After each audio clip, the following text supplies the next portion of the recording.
Hola chicos, chicas, me presento, mi nombre es Diana Gwendolyn Alonso Rodríguez, egresada de la licenciatura en Ingeniería Química.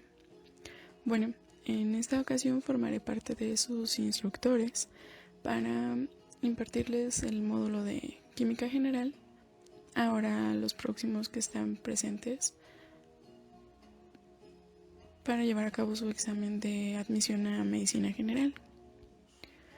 Ok, bueno, debido a la situación precisamente de salud que ahorita se presenta con esta pandemia, el curso será de manera virtual. Al igual esperemos que durante el video quede todo claro. Si hay alguna duda o pregunta, abajo en la descripción está un correo en el cual podemos tener contacto y resolver alguna inquietud en caso de que surja. Bien, pues el programa se divide en 3 módulos principales, con el cual en esta primera sección comenzaremos con estructura atómica. En él abordaremos lo que es el átomo, propiedades de la tabla periódica y algunas propiedades físicas y químicas de la materia. Comenzamos con el átomo.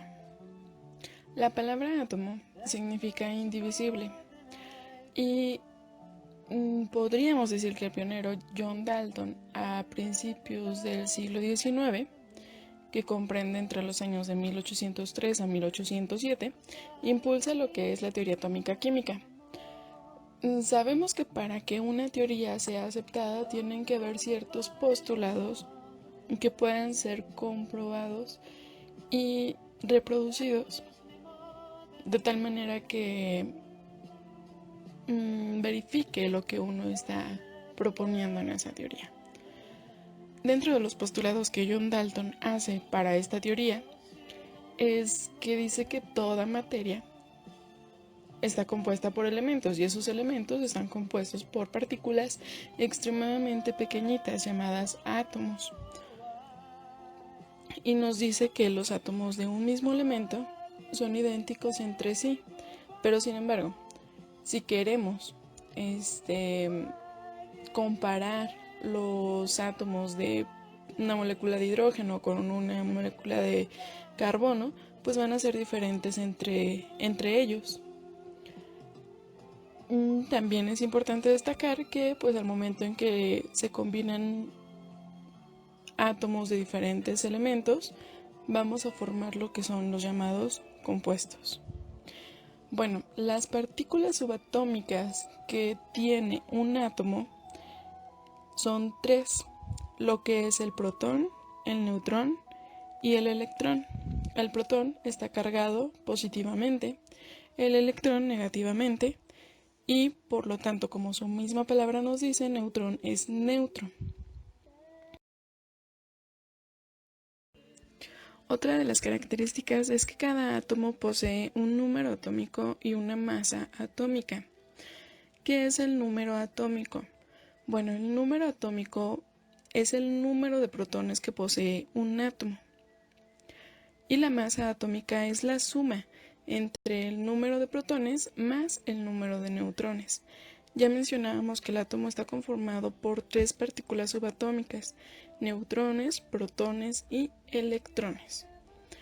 Podemos ver en la imagen que es el esquema de un átomo de carbono, en el cual están pintados los electrones de color verde, el protón azul y el neutrón rojo.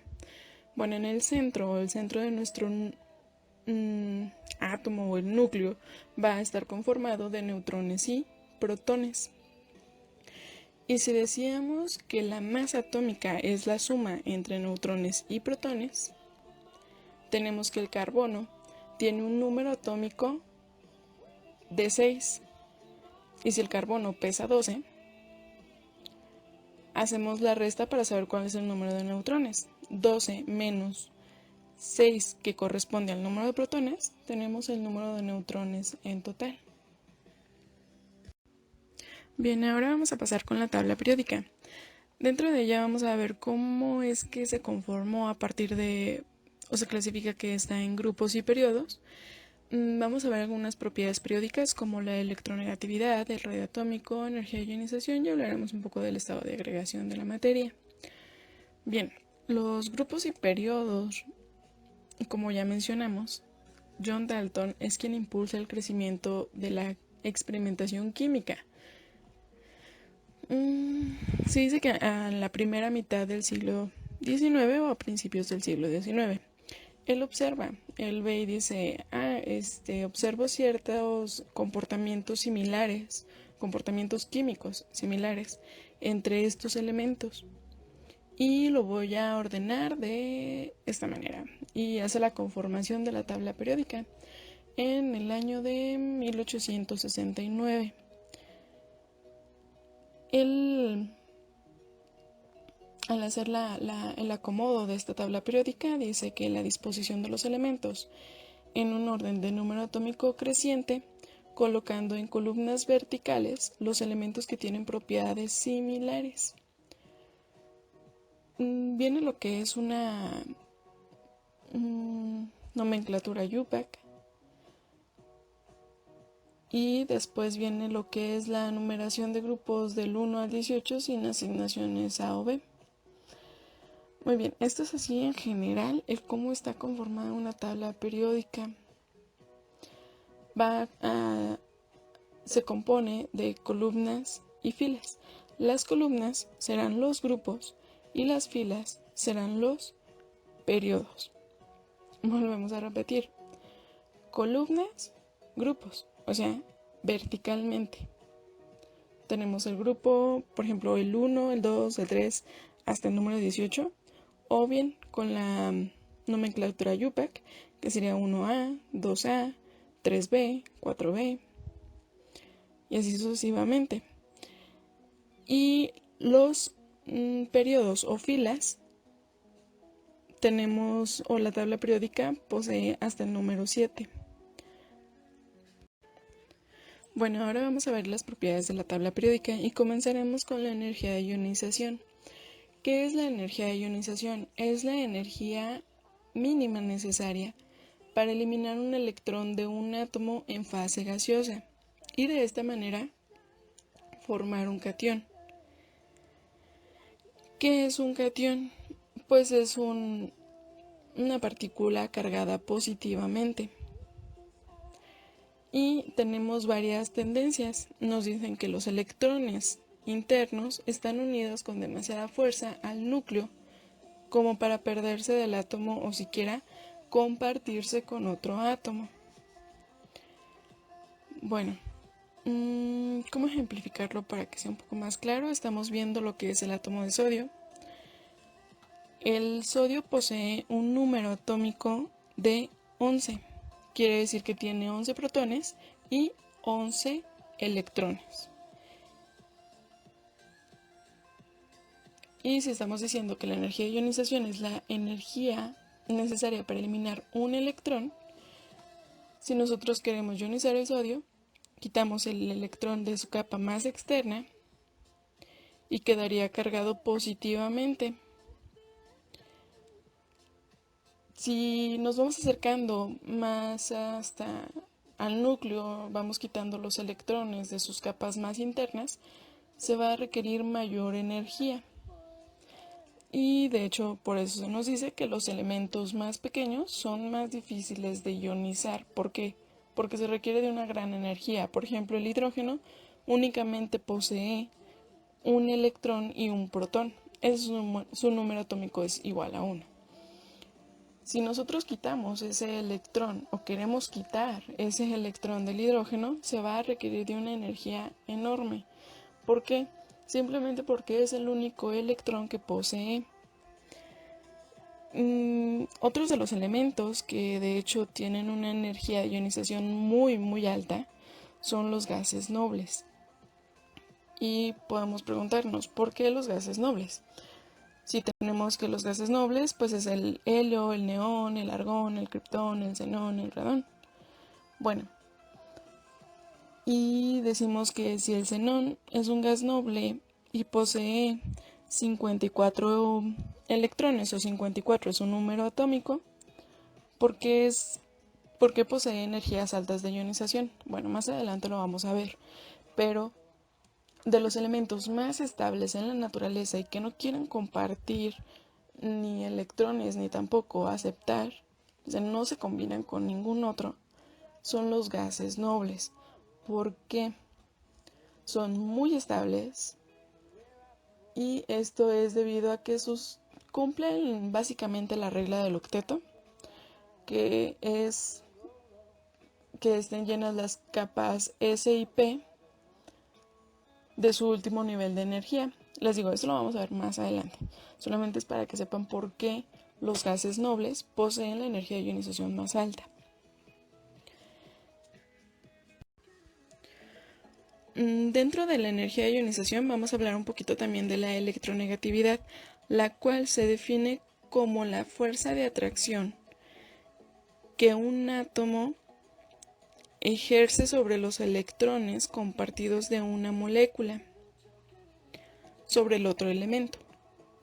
¿Y cuál es la tendencia tanto de la energía de ionización como de la electronegatividad en la tabla periódica?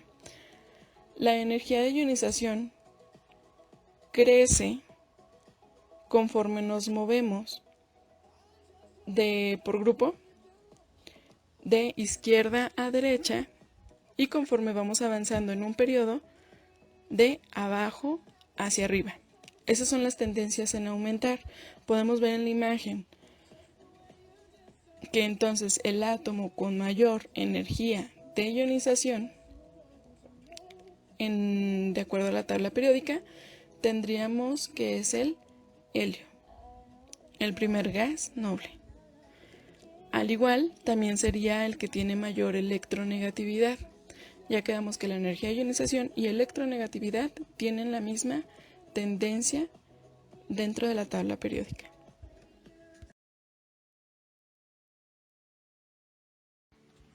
Bueno, ahora hablaremos un poco del radio atómico. ¿Cómo nos podemos imaginar que se mide lo que es un radio atómico? Realmente lo que se mide es el radio atómico de enlace y el radio atómico es la mitad de esta distancia del radio atómico de enlace.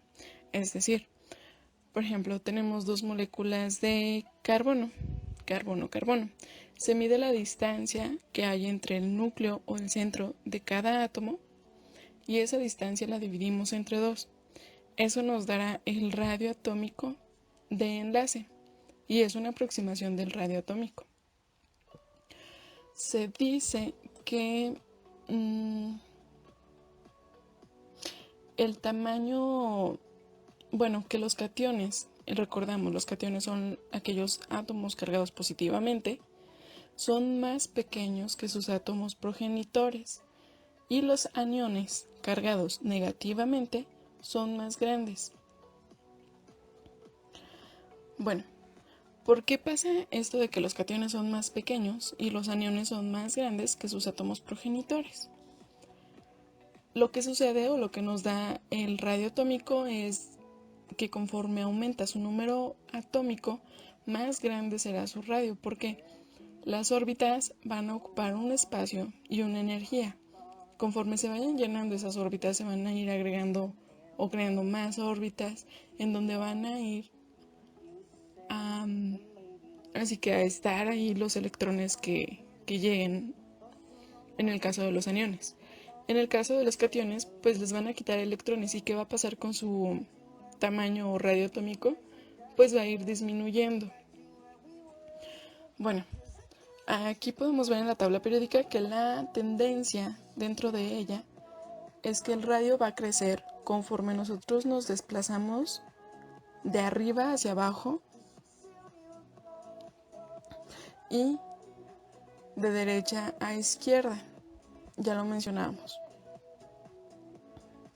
Conforme vamos bajando por el número de periodos, de arriba hacia abajo, y conforme nos movemos por grupos o familias, de derecha a izquierda, siendo el átomo del rubidio, en este caso antes era, en la imagen se ve lo que es el rubidio, que sería el átomo que tiene un radio atómico más grande en comparación de los demás. En la siguiente imagen podemos ver algunos elementos en los cuales la semiesfera color gris se van a referir a los átomos progenitores. Podemos ver en el grupo 1A, tenemos al litio, al elemento de litio, y decíamos que el litio posee 3 electrones. Más adelante vamos a ver lo que es configuración electrónica. Pero dentro de esos 3 electrones estamos hablando que tiene un electrón en su segundo nivel en la capa S. Y es el único electrón que está ahí, en su capa más externa. Al momento en que nosotros quitamos ese electrón, queda cargado positivamente y su radio atómico disminuye. Si nos movemos al grupo 6A, en donde tenemos la molécula de oxígeno en este caso, y nosotros agregamos 2 electrones, por eso queda cargado como O2-, quiere decir que es un anión al cual se añadieron o aceptó 2 electrones, su radio atómico aumenta porque esos 2 electrones van a llegar al átomo de oxígeno a ocupar otro nivel de energía y por lo tanto va a haber otra órbita en la cual van a estar esos otros 2 electrones. Y así con los demás elementos que se pueden visualizar. Es un ejemplo, espero que con eso quede como un poquito más claro. Y bueno, vamos a pasar ahora a lo que son algunos estados de la materia.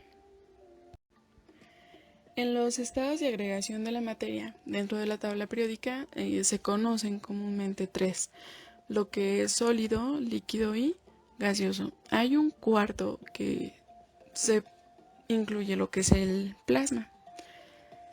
Bueno, vamos a hablar un poquito de cada uno de ellos. El sólido va a tener una forma definida porque hay un arreglo de sus átomos internos. Podemos ver en la imagen, tenemos lo que es un cubito en el cual vemos que inclusive es como si formara una estructura cristalina.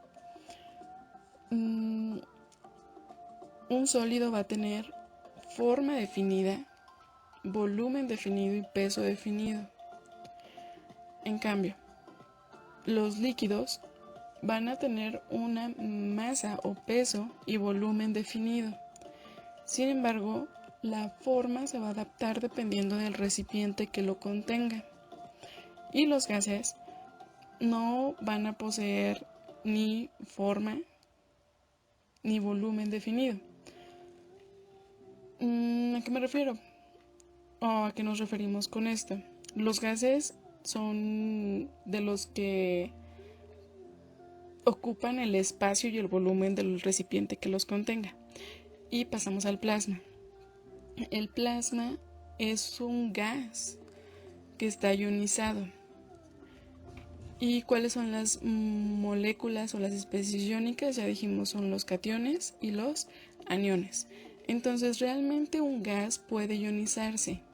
Y si somos capaces de ionizar un gas, podemos decir que entonces pasamos de un estado gaseoso a un estado de agregación de la materia conocido como plasma. Al igual, un gas que está ionizado puede llegar a desionizarse y pasar de plasma a gas. ¿Qué es lo que confiere ahora sí que en estos 3 primeros estados de agregación de la materia? Sólido, líquido y gas. ¿Por qué los sólidos están tan unidos fuertemente? Porque sus fuerzas de atracción son muy fuertes y estables. Con los líquidos tienen unas fuerzas de atracción relativamente altas y los gases, sus fuerzas de atracción no son altas, inclusive se podría considerar que pues bueno, sus fuerzas de atracción son débiles. No podemos decir tampoco que no tienen fuerzas de atracción. Solamente podemos decir que son muy débiles, como para poder estar ordenados en un espacio definido. Bueno, espero que haya quedado claro lo que es estado de agregación de la materia y con esto propiedades de la tabla periódica. Bien, ahora pasaremos con las propiedades físicas y químicas de los metales, no metales, semimetales y gases nobles. Bueno, como podemos ver en la imagen, los metálicos van a tener un brillo distintivo. Todos van a tener algún brillo. Todos van a ser maleables y dúctiles. Van a ser buenos conductores del calor y la electricidad, son resistentes y duros.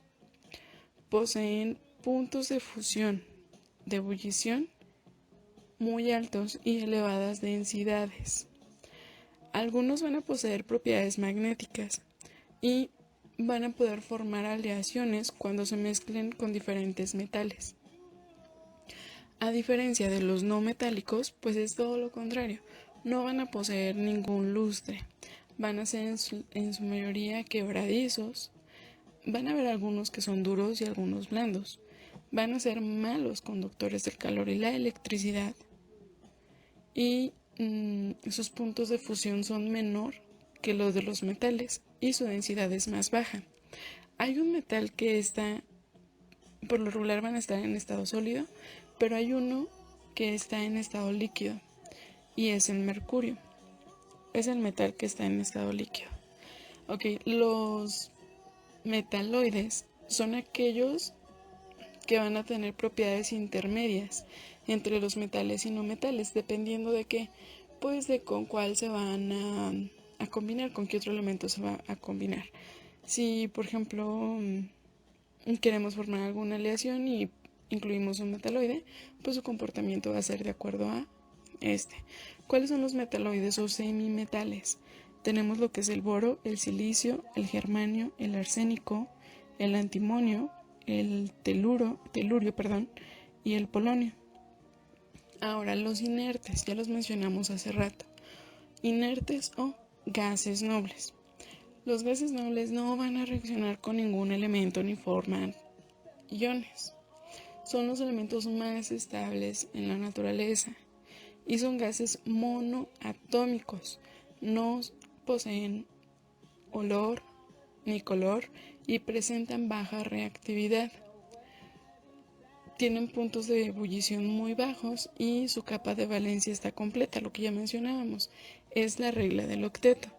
Por eso no quieren así que formar compuestos, porque ellos ya están estables en la naturaleza.